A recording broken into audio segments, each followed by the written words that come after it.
All right, welcome back to the You Can't Fool You podcast, where old school values have a modern edge. And before we start the show, I want to give a huge shout out to our sponsor, the Vertigo Center, helping you find balance when the world won't stop spinning. So if you or a loved one are suffering with balance, dizziness, or vertigo, please contact thevertigocenter.com to take your first steps towards steady living today.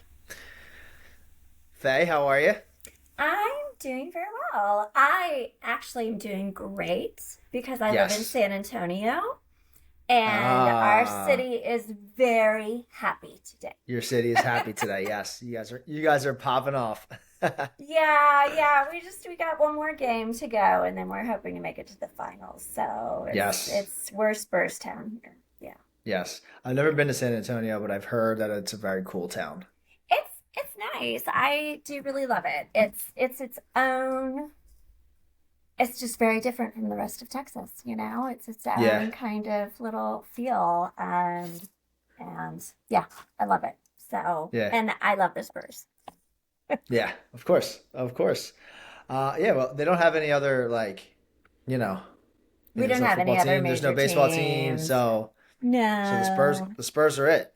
the Spurs are it. And my family has been going to Spurs games. We had season tickets when they were in the ABA, the American Basketball, Oh wow, Basketball really? before the NBA.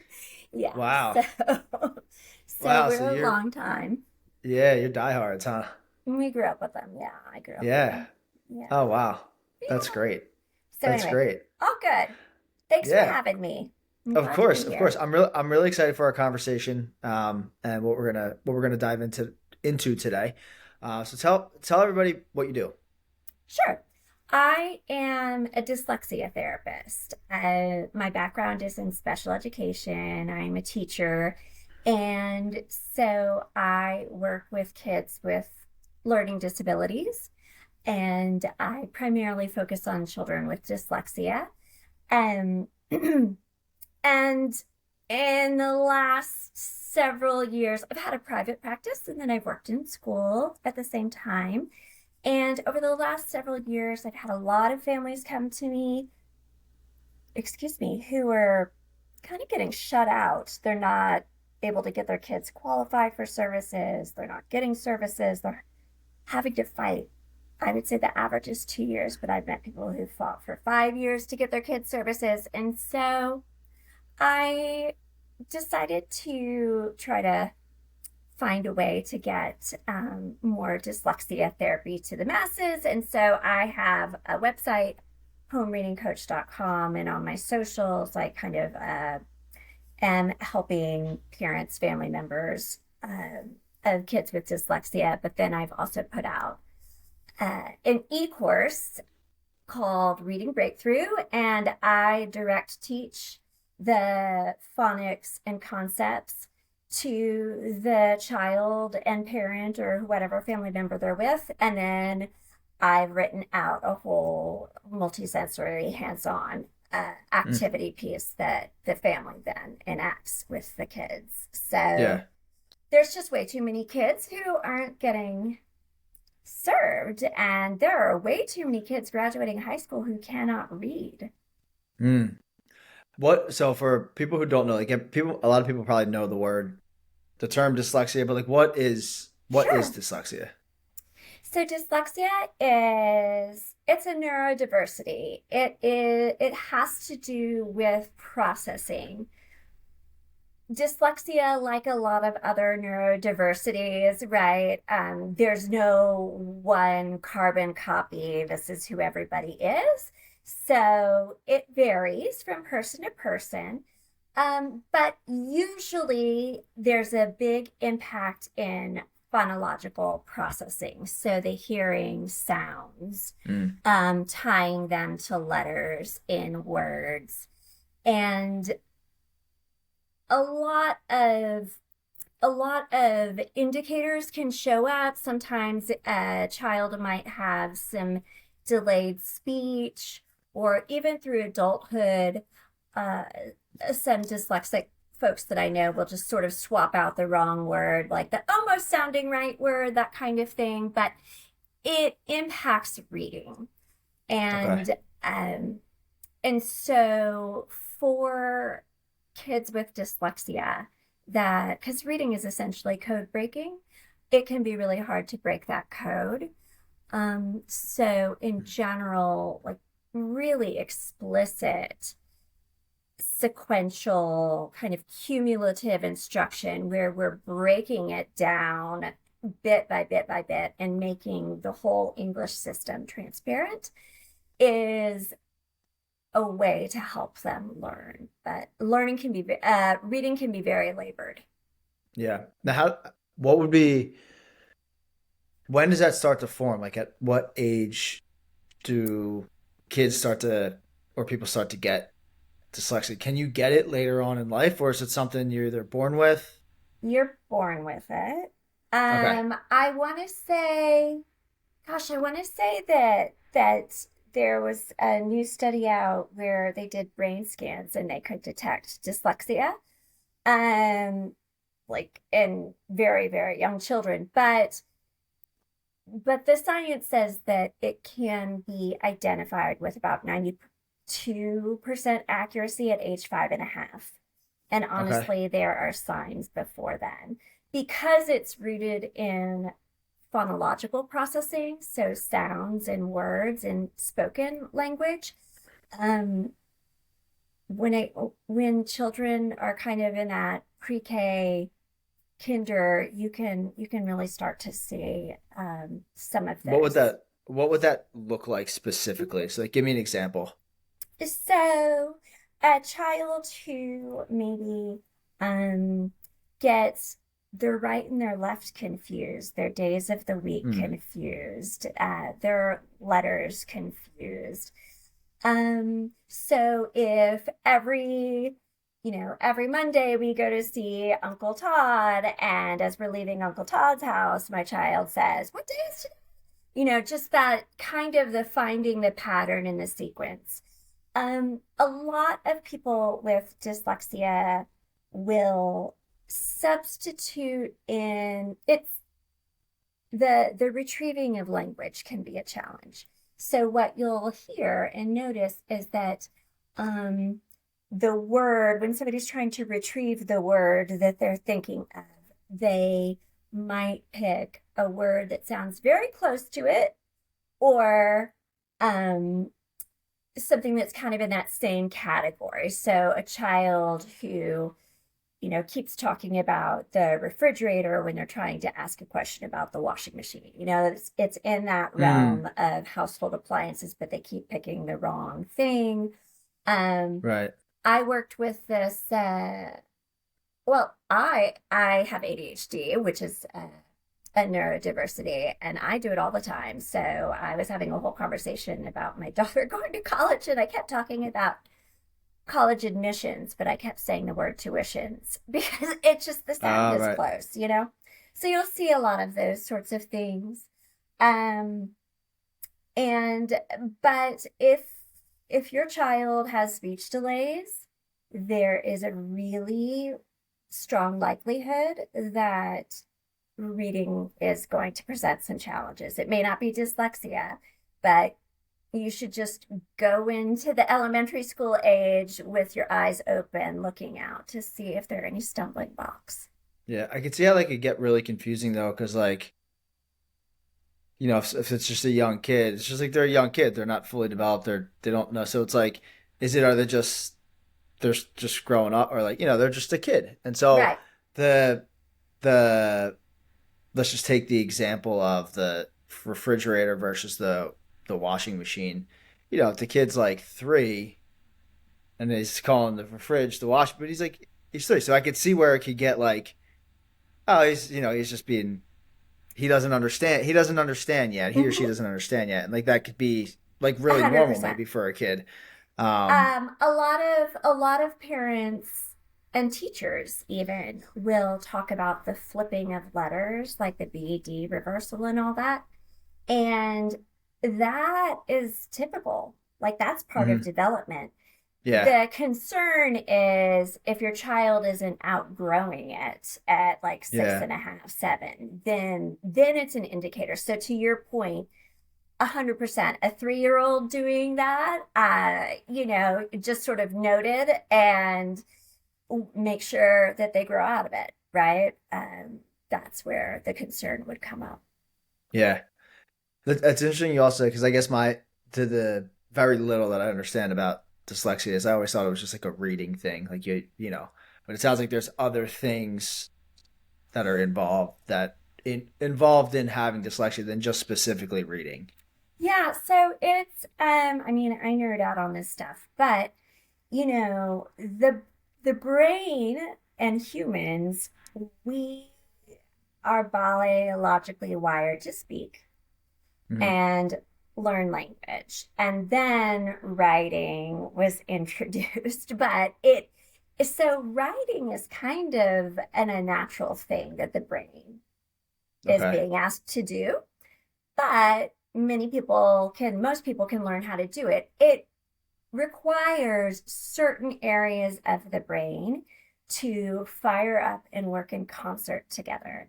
So, Mm. for a lot of folks with dyslexia, so they're wired in a way where those parts of the brains aren't working together in an efficient way. However, they're often like engineers, scientists, like big visionaries. You've got like Steve Jobs and Steven Spielberg and presidents. So there's a lot of capability in that brain, Hmm. and strengths that maybe like the person sitting next to them doesn't have. But for reading, it's a challenge. Yeah. Yeah. Yeah. So how are I saw this was about 40% of fourth graders are below a basic reading level. So it's actually closer to 70 that are not Okay, proficient so readers. I think it's 69, 68. okay. That's a really huge problem for a variety of reasons. There's, you know, the juvenile detention system, the levels of incarceration are really high for adults and youth with learning disabilities, and reading struggles. And in the US, but honestly around the globe, we have been and honestly continue to teach against the science of reading. So there's decades upon decades of work showing how people learn how to read, but the message didn't make it to the curriculum makers. The states are starting to pass legislation to mandate certain requirements in curriculum or certain requirements for teachers, but you're talking about teachers who are already in the classroom and so ingrained in what they're doing. And Hmm. there's still about 70% of school districts are buying these curricula that rely on what's called a cueing method. And it's honestly what a lot of a lot of kids with dyslexia will do is they'll sort of look at the letters and the pictures and guess, and that is not how you develop solid reading. You need to be able to decode and read with fluency. So So um how do they teach people to read? Like how would you teach a kid to read? I mean, I don't well remember how I was like I have no clue. yeah. But like if you were teaching a kid, like how would you go about it? Well, I do teach kids. So, the ways that I go about it, I really starting at the spoken language level and that playing with sounds, so listening for sounds in words, pulling them apart, so guess my word, at, right? Pushing them together, playing a lot with rhyme, those sorts of things. And then tying the sounds to the letters that most commonly spell them. So, Can you take me my through an example as if I was a kid? sure. I mean, All right, let's so see if I can my figure it out. okay, you're putting me on the spot. Okay. Do you go by Rockne or Rock? How do you say your Either name? either either is fine. Okay, we'll do Rock for the sake of ease. Okay. So, Um, keep it easy on me. yeah. If I were teaching the name rock or the word rock, right? So rock. So can we split out the sounds? You're doing it. Ra. Oh, ra. Er, er, Oh, like ah, each. Er. ah, K. right? Three sounds. Okay. So what spells er? ERR. It does sound Like like the way I'm saying er. it. Rabbit. Like Oh, okay. Okay. rabbit, the R. And then ah is Oh. O. And then can be spelled a variety of ways. Yeah. So we teach kids that in a one syllable word, in your case, a name, with a short vowel, that final k is spelled CK. So just really walking them through very sort of deliberate. And then something as simple as, which of these words rhyme and saying three words, or do you hear, listen to, do you hear the t in this word and going through words and they say yes or no, that kind of thing. Because the first and the most important part that's honestly very weak for most kids is just the being able to tease out what they're hearing. And then you start tying it to letters, to the different ways that it can be spelled. Um, you Mm. think about a vowel like A, all vowels have a long sound and a short sound, but then A has five sounds. So Mm. you really have to like, it sounds like, A when it's short, A when it's long, but if you put it after a W, it sounds like ah, if you put it before an L, it sounds kind of like oh. So there's you just really going through like Mm. every sort of little piece tearing apart the English language. I Um, can. I love to read, and mhm. I can read. I can read, Yes. but if I had to take one of those tests, I'd probably fail brutally. I probably would do horrible. Like Yeah. I, what how to pronounce after a vowel or a short vowel. Like I have oh, no well, that idea. stuff, I mean, that stuff is things that I would teach a child with dyslexia because we need an explicit explanation of why the final k sound is going to be CK and not K or C or KE. So, Right. Right. yeah, Okay, and so those are the types of things that someone with dyslexia would struggle with, as opposed to this as spelling if you is didn't. usually a huge challenge. The hearing the sounds and words, and then the breaking up, um, decoding words are the primary struggles. So spelling is another one. Spelling is Uh, really huge. Yeah. I'm a terrible speller. I can't spell anything. Yeah. I mean, it's spelling. There are certain words that I just have a mental block on. Like I just never spell them right. And yeah. Um, but there are a lot of rules to spelling, Yeah. patterns, I should say. There are patterns to Okay. spelling, It's a more which that's a when friendlier word than yeah, rules. yeah. Patterns. There are only a handful of rules. There are a lot of patterns, but patterns break easily. So those are also taught very explicitly, Yeah. as well. Yeah. Yeah. So then how if that's the way we're supposed to be teaching it to kids, how are schools actually teaching it to kids? Like what's the Right. biggest difference here that it seems like the schools are getting wrong? Right. So, when I went to graduate school for my master's in education, I went to what at the time was like the top in the US. And I wormed my way into this big literacy project that, thousands of teachers were coming from all over to study under this woman. And New York City had poured millions of dollars to get her curriculum in schools and all this sort of stuff. And so I went and I would shadow the literacy coach and work with the children. And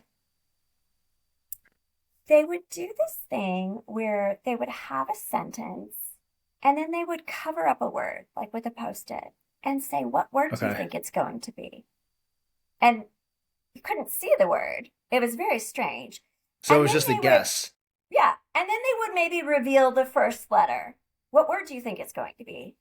And so they would guess or look at the picture and guess. So it's what they call the three cueing method.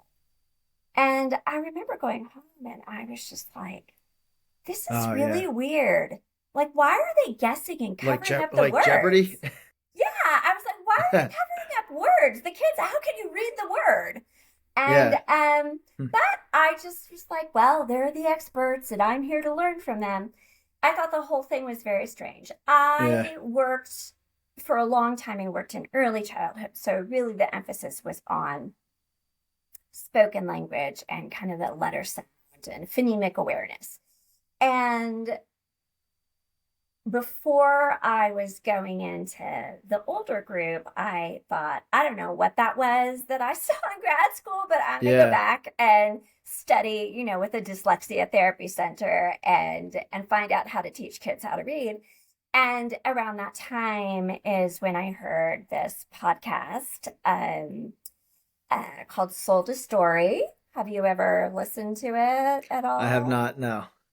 So it's a pretty infuriating podcast, but Okay. suddenly everything made sense. Right. I mean, I just, that was exactly what I saw. And it's still in schools today. I went a few years ago, my son was being enrolled in a new school, and there is a curriculum that I saw on the teacher's bookshelf, and I turned to them and I said, "Are you aware that this is debunked?" Oh really? And it's Yeah. just like, it's a great school and a great neighborhood. And I mean, it's just really far out there. It's hard to pull it back in. Yeah. But Now, is this just? You mentioned it a little bit earlier. Is this mostly in America where this yeah. these So kind of I methods are I being I taught? can't really speak about Yeah. the non-English speaking portion of the world. But the woman Oh, okay. who really invented and who sort of spread the three queuing system is a New Zealander. And I love New Zealanders. I've been there 3 times, so no, not knocking you. But I even heard this recording of her, and she sort of said something about how we can't know the mystery that happens behind their eyes when they're reading. And it's like, well, we can know because people are running brain scans on them while they're reading. Yeah. We Right. know exactly what they're doing. Right. So it was almost taught as this like, just expose them to really quality, and this mysterious, alchemy happens, and you're sort of uh, like a tour guide or something, Hmm. instead of being the person who, I know how to read and I know how to teach you. And, when you hear this sound, you can spell it this way. When you see this letter, it makes you can make this sound. So that really took hold. And part of the reason that I think it took hold so strongly in New York and other places was that one of the things that was happening that was really lovely was exposing children to high quality children's literature. And but they couldn't read it. I mean, they couldn't read it. Yeah. So yeah, we're kind of backpedaling on that Yeah. a lot. And what's your story? Why did you get into this? What Yeah. makes you so passionate about doing this? Um, I've always I've always been very passionate kind of in the disability space, Okay. as a young child, and through college. So that sort of goes way back. But when my son was born, and mind you, I started out in early childhood, When my son was born, I picked up on the fact that he had delays at about 11 months, 12 months. And we had been on this Durango train ride in Colorado that's probably a good 4 hours. And at the end of it, I am telling you, about a dozen people in our train car passed by me and told me what a good baby he was, what a sweet baby, what a good baby. And I turned to my husband and I said, the only reason they call baby good is because he's not talking, he's not babbling. I don't Yeah, know that I've heard right, him make a sound for 4 hours. right. So my poor little baby was doing, speech therapy after his first birthday and occupational therapy. He had a lot of motor planning issues. And so I had told my husband, I don't know what's going on, but something's going on and it's going to impact reading. So I had already kind of laid out a plan that I was going to move in that direction. And then I had to jump on it a little sooner than I had planned to, with COVID and lockdowns. And Hmm. my son was not picking up on reading, and I really didn't know what I was doing at that point, but I have an extensive history, doing sort of multisensory, multimodality sort of teaching. And so I just sort of dove in with him and I got him launched, and then I did start my studies a few months later, on dyslexia therapy. So he has ADHD. He does not have dyslexia, but I will say, from having worked with lots of kids with ADHD, some of the struggles are similar with reading. Um, I'm able to work with lots of kids with reading So struggles. So that was the first thing. what would be the difference then, like with ADHD and reading versus dyslexia? How is it different? ADHD is, again, not the same in any two people, and I'm not gonna, I want to stay in my lane.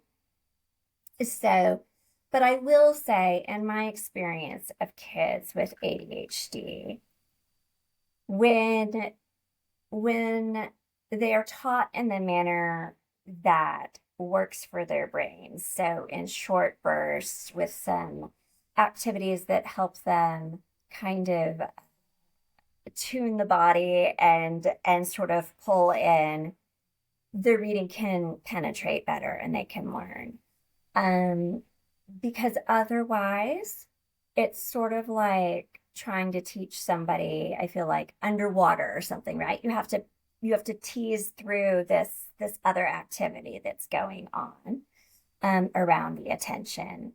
So I do see a lot of kids with ADHD who struggle with reading, and about 30% of kids with dyslexia have ADHD.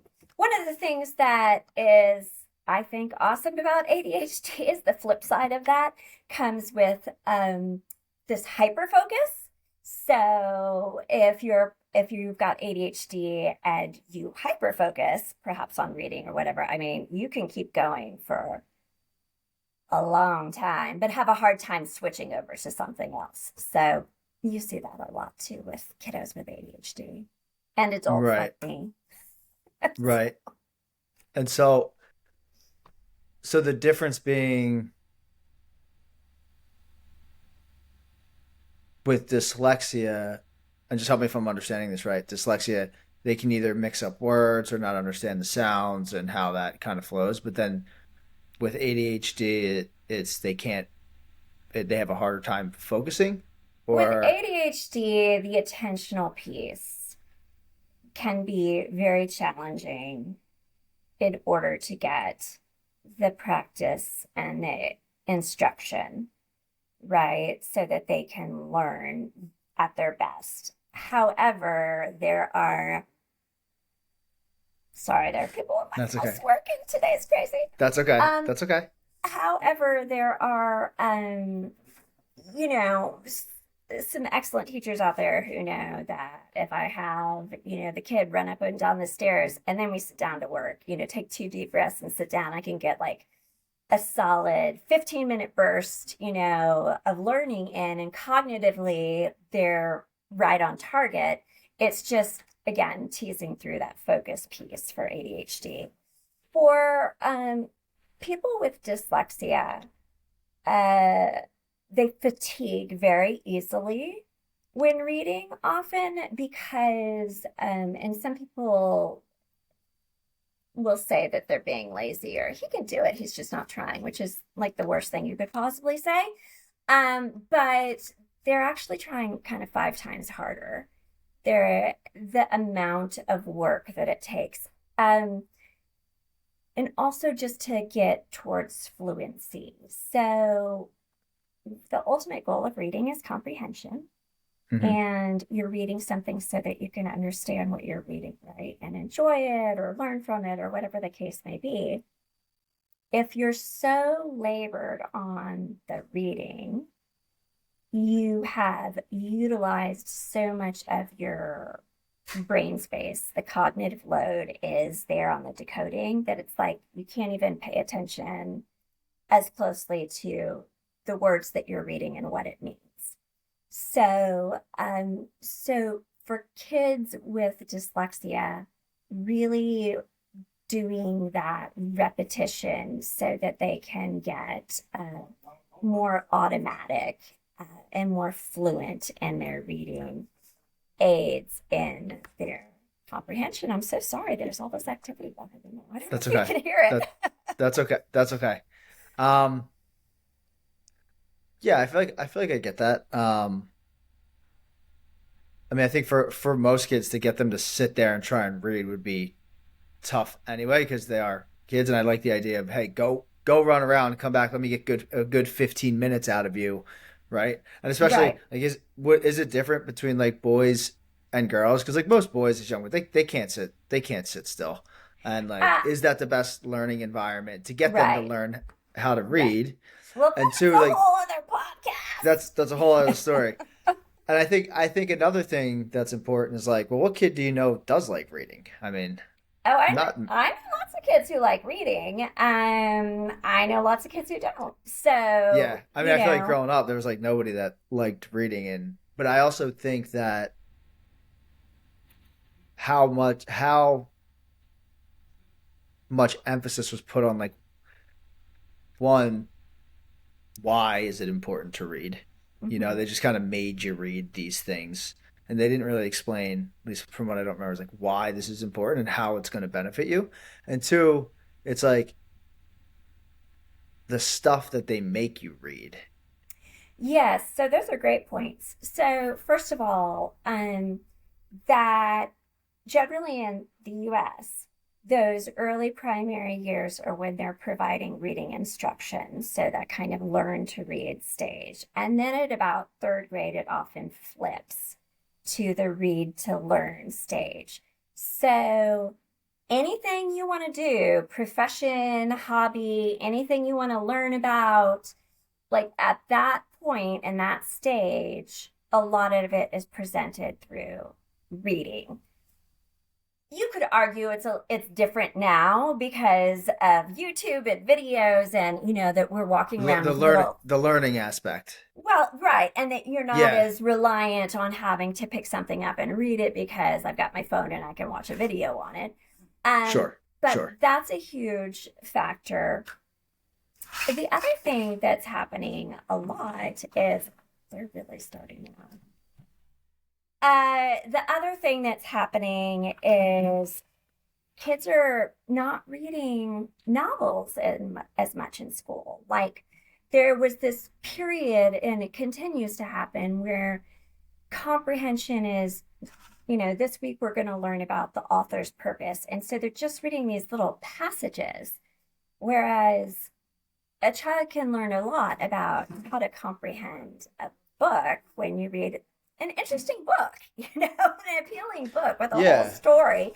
And so that's not happening as much. I'm so sorry about this. Tell me if it's too loud and we need to pause.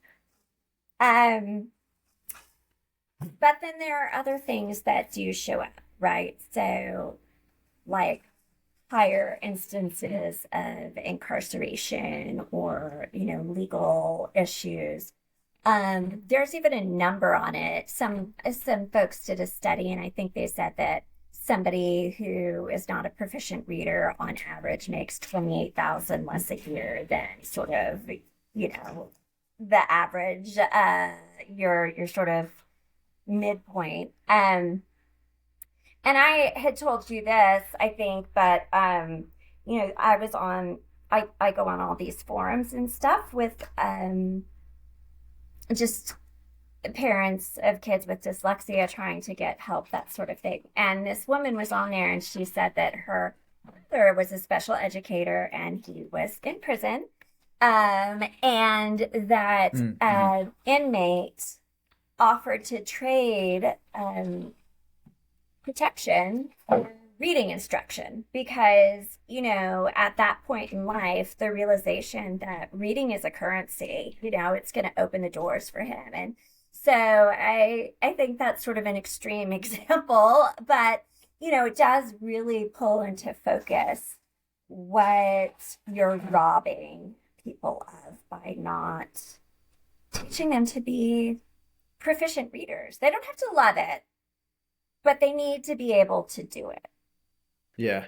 I mean, yeah, reading's absolutely, absolutely important. Um, I think going back to the idea of the transition from like instructing on how to read and Mm-hmm. then at some point it changes. It's an interesting way of looking at it that it changes. You read to learn, Mm-hmm. right?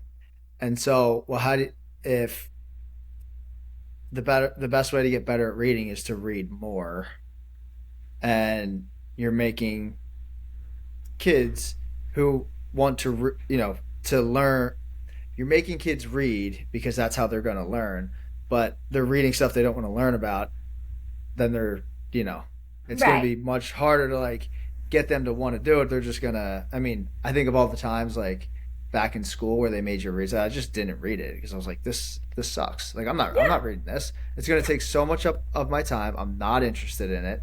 And I'm not learning anything because I'm not reading it.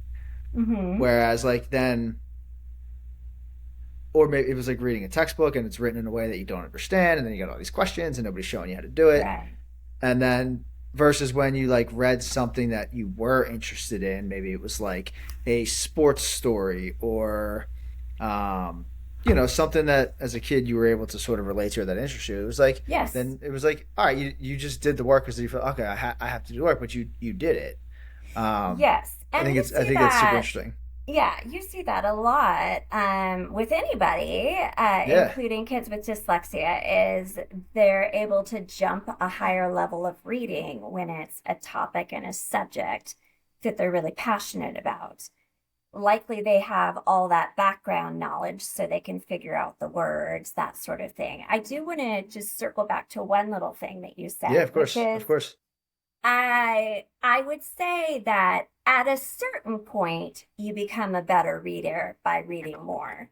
But the starting point is you have to learn how to break the code and learn how to read fluently in the way that your brain works. Because if you're taking a struggling reader and just putting book after book in front of them and they can't read it to begin with, they're not going to become a better reader. So it does really require that instructional piece. But yes, Yeah. I mean, same thing. Like like I'm a diehard Jane Austen person. Did I read Pride and Prejudice when it was assigned in high school? No way. Like I didn't want that. Yeah. It's one of those things where yes, you're going to have a lot of kids who um, are not going to engage, but there's such great literature for children out there now, and so many amazing authors that hopefully you can find something. There's also the like graphic novels have exploded. And so hopefully you can always find something that somebody will be interested in. But Yeah. you have to be willing to look for things that they want to read, you Yeah. have to I guess balance it. I didn't really get into reading until honestly, I didn't get into reading until like after college. Me too. Um, High but school, mainly, senior. but I think for me, the biggest thing was like when I found something that I wanted to really get better at, right? Then like I wanted to learn. And Yeah. so then I started to read. And the more I read, the more I learned. The more I learned, the better I got. The better I got, the better results I got. Yes. And like those are the things that keep you going. Um, Yes. So you know what? One of the things that makes me think of is the kind of social emotional sort of personal development piece. And yeah. that is a piece that's at risk for kids with reading struggles because when you think about it, most people with dyslexia are bright or above average, Hmm. so it's not an issue of capability and intelligence. So you're a bright kid, you're an inquisitive kid, and everybody's talking to you about going to school and you're going to learn how to read and write.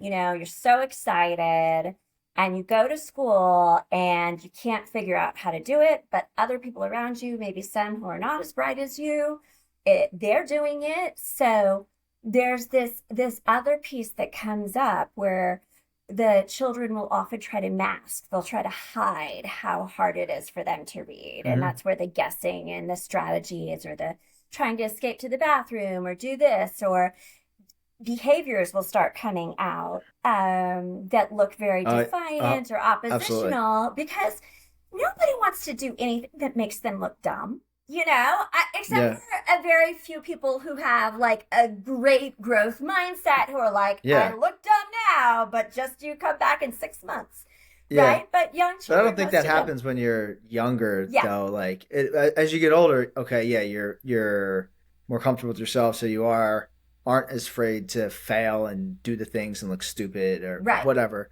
Um, but when you're younger, like middle school, I mean, it can be brutal being that in And middle school, high school. Kids can be mean or like it's awful. I mean, it's tough. the impact on the kids Yeah. themselves. I remember that when I was working with some fifth graders who were about to go to middle school, they had IEP as a special education, individualized educational program. And I sat down with each of the fifth graders and I went over so that they could understand their accommodations, that kind of thing. And I would start each conversation with, so you have something called dyslexia. Have you ever heard that word?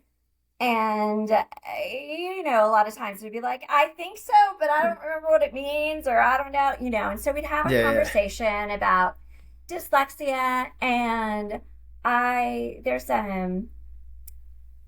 this woman right here, Sally Shaywitz, as a matter of fact, in her book Overcoming Dyslexia, the way she talks to kids, I just lifted because it's great. And so I just say, oh, dyslexia is when a smart person struggles with reading. Does that sound like you?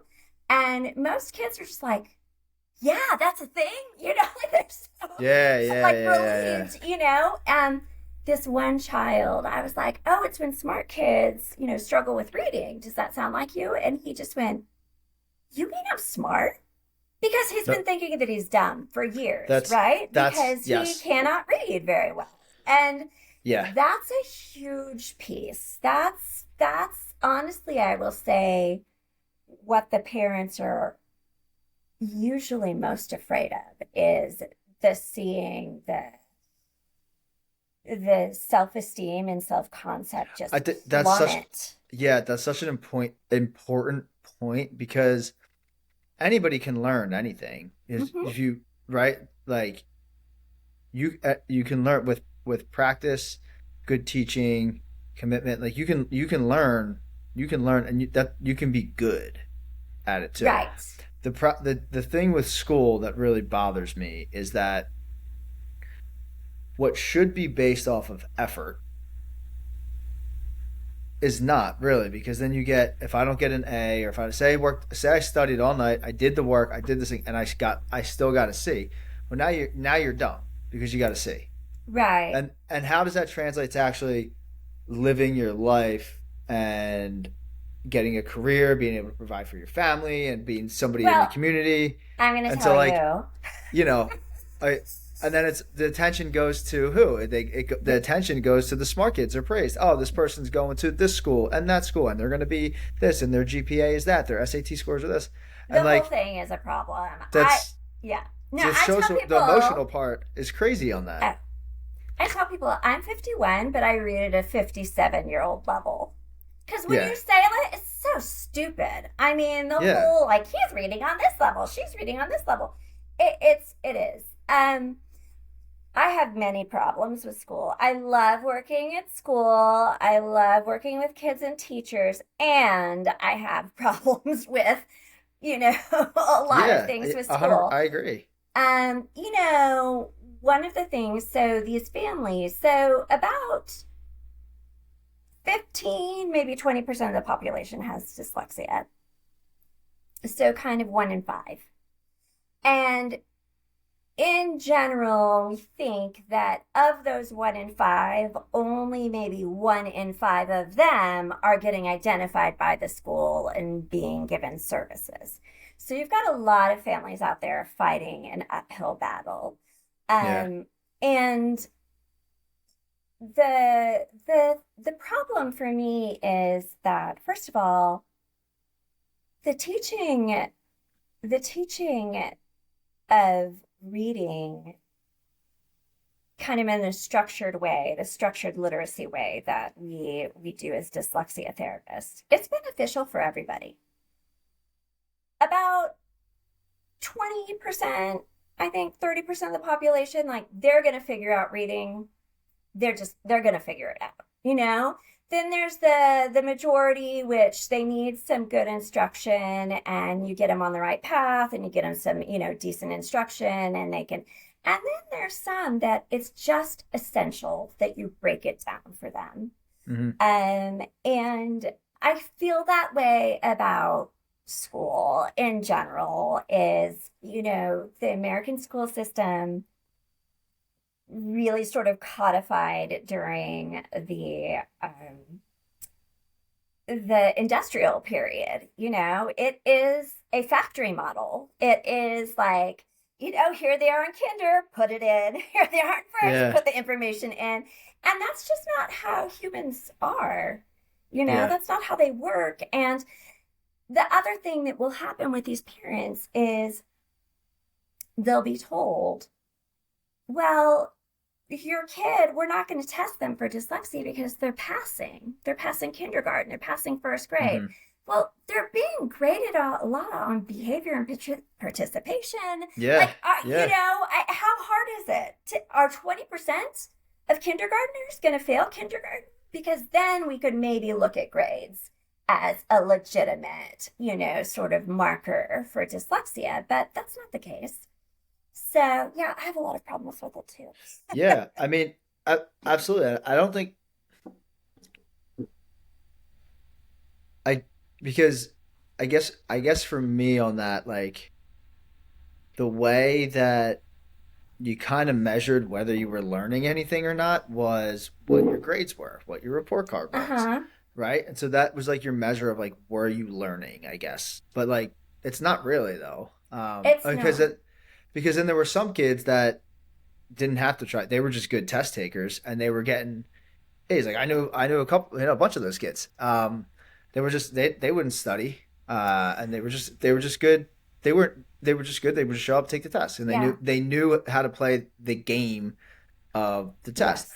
And so then there were definitely plenty of times where like I I definitely studied and I did the work and I did horrible on like my Right. test. And I wasn't necessarily graded on the effort. I was graded on like how good it was. And maybe I just wasn't that good at it, which is also very possible. Because but there was no like, oh, you gave great effort. Like, hey, that's Right. what. Like, keep Right. working.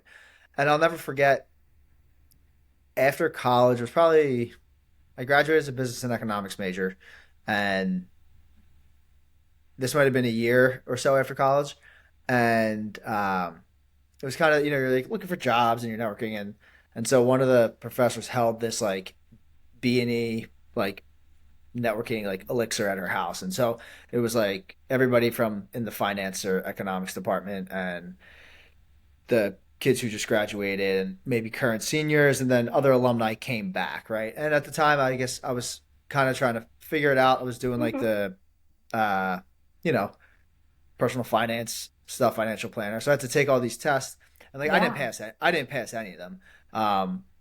But it wasn't like, I did try, but I wasn't really that into it though. So like there was that part. It wasn't really a passion of mine. Just thought it was like what I was supposed to do. But I'll never Hmm. forget this one conversation with this guy who, again, he was working somewhere and he was an alum and supposed to be like networking and helping the kids. And I guess I was talking to him, and then he had asked me what my GPA was. And my GPA wasn't great. I was probably hovering around like a 2.3, 2.5. And he basically just looked at me and said that I wasn't smart enough to be in finance.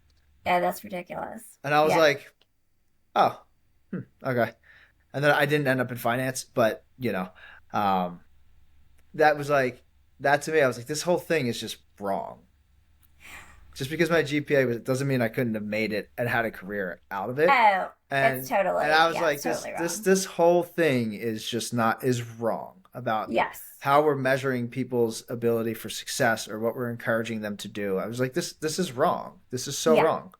Well, the great inflation also, you've got kids going to these really elite schools and that they haven't read novels, they haven't read books. I mentioned that I went to a very nice graduate school, and I was in like a Barnes and Noble right near campus, and there were these two TAs or something talking to each other. And, they clearly knew each other. And I overheard them say um, that they have to get like institutional permission to give a student a seat. Like they're basically not allowed. It's just not worth the effort that it would be to give the child, the Wow. teen, the Yeah. college student.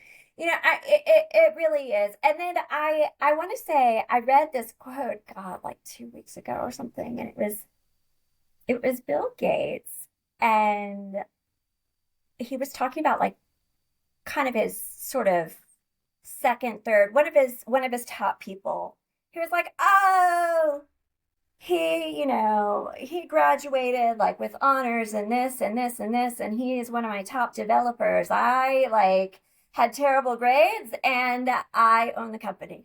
I mean, it's just not that's not Yeah. the correlation. It really is so much about the soft skills, and that is part of the reason why I feel really driven that kids need to be taught in the way that their brains learn, and they just need access to good instruction, because what's at risk really is, I feel like, the soft skills, right? the Hmm. the perseverance and the determination, because those are the things. I know tons of people who had outstanding grades and like they're doing great, they're not doing great. I know people who went to, who never did well in school and they're killing it. It Yeah. it really has to do with their outlook on life and how they're dealing with the challenges that come before them. And when you have a young person who is already getting mired down in this fear and this worry that I'm stupid, that sort of thing. So I do think that it's important to frame the conversation. Like you said, you can do things and get good at them, but there are things that you are naturally probably stronger at than other Yeah. people in your family, right? Yeah. There are things that Yeah. I'm naturally stronger at. My nephew can juggle My other nephew can fly a plane. He can do, Yeah. he's Yeah. going to the armed forces. He can run, laps around me. But you can give me a one word suggestion and I can improv for 30 minutes on stage. Like, we all have different strengths. And um so I usually kind of frame it through, like, what are the things that come easy for you? Like, what are the things you're Hmm. really good at that you feel like you don't even have to try that hard? You just kind of know how to do it. Or, and what about this person? And what about the things that are hard for them? And just so really kind of accepting that it's part of the tapestry of being a person. In this case, the reading doesn't come as easily for you. That doesn't mean you're stupid. It just means Yeah. that's your thing that you have to work harder on, whereas this person, they have to work harder on something else. So I think if you can kind of neutralize the conversation a little bit, it's not a question of intelligence or trying. It's just that this particular weakness is in reading, and that feels like a huge deal when you're 7 years old, you know? Yeah. Yeah. So yeah, um, so I spent a lot of time talking to families about kind of what they needed and weren't getting. And I saw a couple of patterns. I mentioned the um, fighting school for services for years. Hmm. Another kind of pattern that I saw was parents really, really desperate and wanting to do right for their children. And I Hmm. saw a lot of opportunistic people taking advantage of that and kind of selling them some things that aren't validated for teaching a kid with dyslexia. I met a mom who lost $13,000 on something that was not at all for dyslexia, and Mm. I just kind of I just felt really angry and I felt very frustrated being within a system that I love and that I have problems with, right? Yeah. And so at this point, what I've done is I've created this e-course, and it's, well, right now I'm selling it for $47 for the first 13 weeks. The first like level. And I direct teach through video to the kid and their parent, the phonics concepts, and then I show the parent and the parent guidance videos how to do the other activities that are hands-on and anybody can do, because there's just in 2026 there's just no good reason not to have all kids reading. Like, we know how to do Yeah. it, and there's just no excuse that's good enough to Yeah. keep the intervention from them. So, Yeah. and families are having to pick up the bill. And when you talk about dyslexia therapy, that can be a year and a half to 3 years. Mm. And Mm. depending on which part of the country that you're living in, you could be paying $50 an hour, you could be paying $250 an hour, Mm. Hmm. So Yeah. I'm just trying to get it to whoever needs it. Yeah. Last thing I want to wrap up on is your thoughts on how, like, there's a lot of short form content out there and kids are Mm. online early. Kids are online early, whether it's on YouTube Shorts or, whatever it is.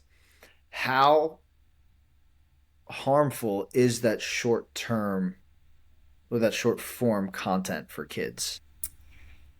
Well, so I'm not going to pretend that I'm a scientist Yeah. on that one, but I will say of note is that the people who are creating the technology in Silicon Valley are sending their kids to Waldorf schools where they're not allowed to touch technology for, Yeah. the first decade or more of their life. So that right there is telling. I also think it's here. It's here to stay. It's a Oh yeah. reality. Yeah. Yeah. So then it's a matter of how you set up the balance and the access to it. The thing about YouTube that I have found personally to be disturbing is that anybody can put content up there. And my friend told me about a show that her son was watching, and they turned the content into a very charged political discussion without like making it about that. But you see this, isn't that sad that it could be this way? And it you Yeah. know, anybody's out there making things. So I do think that as a parent, really being cautious about that. Obviously, if you can delay, but for my son, he was the second, and for my daughter, the way that I handled media was at the beginning was it didn't allow like I didn't allow short form.